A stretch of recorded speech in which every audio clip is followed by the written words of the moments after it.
మరి ప్రభు దగ్గర వెళ్ళినప్పుడు ప్రభు లెక్క అడిగితే మనం ఏం చెప్తాం? లేదు ప్రభు, పొద్దున్నే గడ్డి తెచ్చా. గడ్డి దేనికి తెచ్చావురా? నేను ఎత్తి మీద వేయటానిక లేకపోతే కింద వేయటానిక?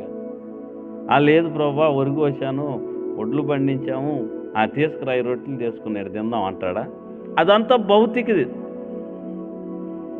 మనం తినటానికి, మన పిల్లలు తినటానికి. కానీ దేవుని విషయంలో మనం ఏం చేశాం? దేవుడు లెక్క అడుగుతాడు. ఒక పాపి రక్షణ దేవుని సంతోషమైతే మనం ఎంతవరకు ఒక పాపిని రక్షిస్తూ ఉన్నాం? ఎంతవరకు దేవుని దగ్గరికి నడిపిస్తున్నాం? ఎంతవరకు? అంటే దేవుడు చూస్తూ ఉన్నాడు, ఏం చేయని కథలు మొద్దులాగా ఉన్నాడు, ఏం చేయని కథని ఆయన ఏమి మాట్లాడలేతే ఏమి చేయడు. ఆయన ప్రేమామయుడు, దయామయుడు, కరుణామయుడు, శాంతిమూర్తి. ఇంకా కాబట్టి మనం చేసుకోవాల్సిన పనులన్నీ చేసుకుంటా పోతాంలే. నేను అడిగా యవనుల్ని అడిగితే, అన్నా అది మారు మనసు పొంది అన్న నాకు చాలా టైం ఉందన్న, ఇంకా అనుభవించాను, చాలా ఉందన్నాడు. సరే తీసేయి. నడిప్రాయ వయసు వ్యక్తిని అడిగా, అన్నయ్య నువ్వు సగం అనుభవించా కదా, ఇంకా సగంలోనైనా మారు మనసు పొందు, దేవుళ్ళలోకి రా అంటే, అయ్యా ఇంకొద్దిగా అనుభవించాల్సి ఉంది అన్నాడు.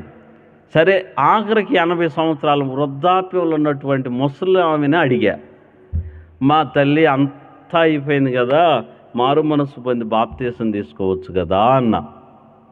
నాదే ఉందిలే, అంతా అయిపోయిందిగా అంది. ఆఖరికి ఆమె కూడా మారు మనస్సు పొందే ఆలోచనలో లేదు.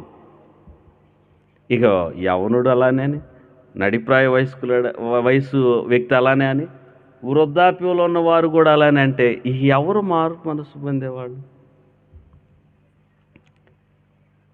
దేవుడు పరలోకాన్ని సిద్ధపరుస్తున్నాడు, మనకంటూ ఒక ఇంటిని సిద్ధపరుస్తూ ఉన్నాడు. మనకంటూ ఒక సిద్ధపాటు ఇక్కడ ఉండాలి. మనం మారి అనేకులను మనం మారటమే బ్రదర్ చెప్పి, బాలుడు నడవలసిన త్రోవను వానికి ఎవరు నేర్పించాలా? ఇప్పుడు నాకు బైక్ వస్తేనే నేను ఎదుటి వానికి నేర్పిస్తా. నాకు బైక్ రాకపోతే గుడ్డివాడు త్రోవ చూపిస్తాడా? ఇద్దరు గుంటలో పడతారు.